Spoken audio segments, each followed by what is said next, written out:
रक्षध्वं संवदध्वं संवो मनांसि जानता देवाभागं यथा पूर्वे संज्ञानानामुपासते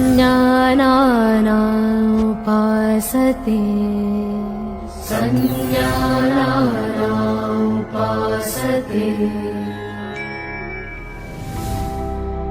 యోగ శబ్దం సంస్కృత శబ్దమైన మూలధాతువు యుజ్ నుండి వచ్చింది.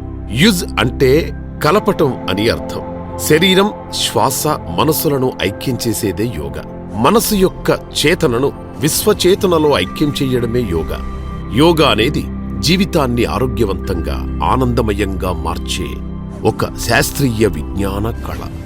యోగ సాధన లక్ష్యం ప్రతి వ్యక్తి తన నిత్య జీవితంలో వచ్చే శారీరక, మానసిక కష్ట నష్టాలను సమత్వ స్థితిలో ఎదుర్కొని తద్వారా సమగ్ర ఆరోగ్యాన్ని, సంతోషాన్ని, శాంతిని మరియు స్వేచ్ఛ పొందటం. యోగా అనేది అందరూ అంగీకరించే సజీవ సంస్కృతి. మనలో చాలా మంది యోగా అంటే శారీరక వ్యాయామాలు, కేవలం కొన్ని శారీరక కదలికలు, ఇంకా శ్వాస ప్రక్రియ అని మాత్రమే అనుకుంటారు. కానీ నిజానికి యోగా అనేది మానవుని యొక్క అనంతమైన మేధాశక్తి, ఆత్మశక్తిల కలయిక. దీనిలో జ్ఞానయోగము, భక్తి యోగము, రాజయోగము మరియు కర్మయోగములు ఉన్నాయి.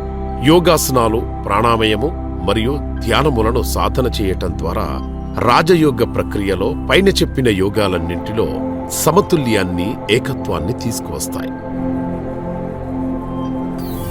సంక్షిప్త యోగ చరిత్ర.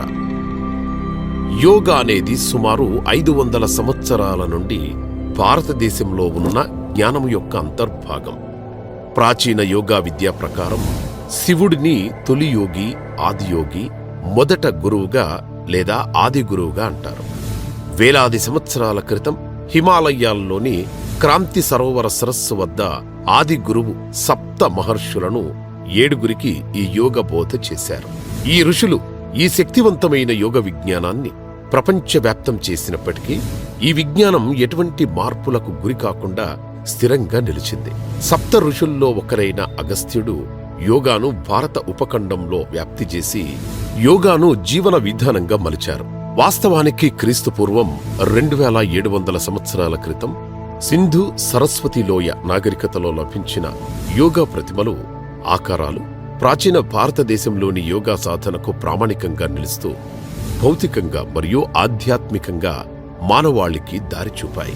యోగా యొక్క ప్రస్తావన జానపద సంప్రదాయాల్లో, వేదాల్లో, ఉపనిషత్తుల్లో, పురాణ వాంగ్మయంలో కూడా ఉంది. జైన, బౌద్ధ సంప్రదాయాల్లో రామాయణ, మహాభారత, భగవద్గీత, భక్తి సంప్రదాయాలైన శైవ, వైష్ణవ, శక్తి మరియు తంత్ర శాఖల్లో యోగ ప్రస్తావన ఉంది. వేదములకు పూర్వం కూడా అనేక యోగ సాధనాలు ఉన్నప్పటికీ అన్ని సంప్రదాయాలను క్రోడీకరించి సూత్రాలుగా అందించారు పతంజలి మహర్షి. పతంజలి మహర్షి తర్వాత యోగులు, యోగ గురువులు అనేక యోగశాస్త్ర సాహిత్య నిధిని రచించి భారతదేశ సాంస్కృతిక వారసత్వ సంపదైన యోగాను ప్రాచీన కాలము నుండి నేటి వరకు యోగా సజీవంగా నిత్యనూతనంగా అందిస్తున్నారు. యోగా ఏ విధంగా ఉపయోగపడుతుంది? శరీరానికి భవిష్యత్తులో రాబోయే వ్యాధులను నివారించి తద్వారా శారీరక మరియు మానసిక ఆరోగ్యాన్ని రక్షించి కాపాడేదే యోగా అని ప్రజల నమ్మకం. యోగా సాధనను ఆధునిక వైద్యశాస్త్ర విధానాలకు సమ్మిళితం చేసి ఆధునిక జీవన శైలి వలన సంక్రమిస్తున్న వ్యాధులకు పరిష్కారంగా పలు విధానాలను ప్రజలకు అందుబాటులోకి తీసుకువస్తుండటంతో రోజురోజుకు యోగా బలపడుతోంది. యోగ సాధన చేస్తూ పొందుతున్న ప్రయోజనాలు వైద్యులను సైతం విస్మయానికి గురిచేస్తున్నాయనడంలో ఏమాత్రం అతిశయోక్తి లేదు. యోగా శారీరక యుక్తత, ఫిజికల్ ఫిట్నెస్, కండర, ఎముకలను మరియు హృదయ కండరములను ఆరోగ్యంగా దృఢపరచును. జీవన శైలిలో రోగాలైన మధుమేహ, శ్వాసకోశ వ్యాధులు, అధిక రక్తపోటు, అల్ప రక్తపోటు మొదలైన వ్యాధులను నియంత్రించును. యోగా అలసట, ఆందోళన, ఒత్తిడిని తగ్గించును. మహిళలలో యోగా నెలక్రమమును క్రమపరచును. ఐక్యరాజ్య సమితి వేదికపై 27 సెప్టెంబర్ 2014న 69వ సమితి సమావేశంలో భారతదేశ గౌరవ ప్రధానమంత్రి శ్రీ నరేంద్ర మోడీ గారు అంతర్జాతీయ యోగా దినోత్సవమును జరపమని పిలుపునిచ్చారు. I thank you for your commitment and welcome you as sisters and brothers of India's family. ఈ పిలుపుతో ఐక్యరాజ్య సమితి 11 డిసెంబర్ 2014న 193 సభ్యుల దేశాలలో 177 దేశాలు ఏకగ్రీవ తీర్మానంలో జూన్ 21న ప్రతి సంవత్సరం అంతర్జాతీయ యోగా దినోత్సవం జరుపుకునేందుకు అంగీకరించారు. ఐక్యరాజ్య సమితి ఈ తీర్మానంలో పరిపూర్ణ ఆరోగ్యానికి ప్రపంచ మానవాళికి యోగా ఎంతగానో ఉపయోగపడుతుందని తీర్మానించారు. ఆంధ్రప్రదేశ్ రాష్ట్ర గౌరవ ముఖ్యమంత్రి వర్యులు శ్రీ నారా చంద్రబాబు నాయుడు గారి ఆహ్వానం మేరకు భారతదేశ గౌరవ ప్రధానమంత్రి వర్యులు శ్రీ నరేంద్ర మోడీ గారు ఈసారి విశాఖపట్నంలో జరగబోయే అంతర్జాతీయ యోగా దినోత్సవం వేడుకల్లో ప్రత్యక్షంగా పాల్గొనడానికి అంగీకారం తెలిపారు. విశాఖపట్నంలో జరగబోయే అంతర్జాతీయ యోగా దినోత్సవంలో సుమారు 5 లక్షలకు మంది పైగా పాల్గొనేందుకు రాష్ట్ర ప్రభుత్వం భారీ ఏర్పాట్లు చేస్తోంది.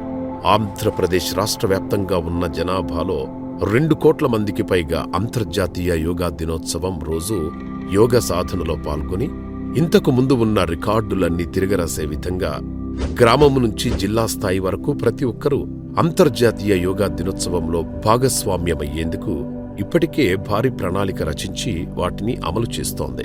ఆంధ్రప్రదేశ్ రాష్ట్రంలో ప్రజలందరికీ నిత్య జీవన విధానంలో యోగ సాధనను ఒక భాగంగా చేర్చే క్రమంలో అంతర్జాతీయ యోగా దినోత్సవానికి 30 రోజుల ముందు నుండి యోగాంధ్ర పేరుతో జరగనున్న కార్యక్రమాలలో రాష్ట్ర నలుమూలలా ఉన్న ప్రజలందరూ భాగస్వామ్యమయ్యే విధంగా చర్యలు తీసుకుంటోంది. అంతర్జాతీయ యోగా దినోత్సవం ప్రపంచవ్యాప్తంగా ఇంత ఘనంగా జరుపుకునేందుకు బీజం వేసిన మన ప్రధానమంత్రి నరేంద్ర మోడీ గారు పాల్గొంటోన్న ఈ కార్యక్రమంలో మనమందరం భాగస్వామ్యమవుదాం. యోగాంధ్ర కార్యక్రమంలో పాల్గొందాం. ఆరోగ్యాంధ్రను నిర్మిద్దాం. స్వర్ణాంధ్రను సాధిద్దాం. సర్వే జనా సుఖినో భవంతు.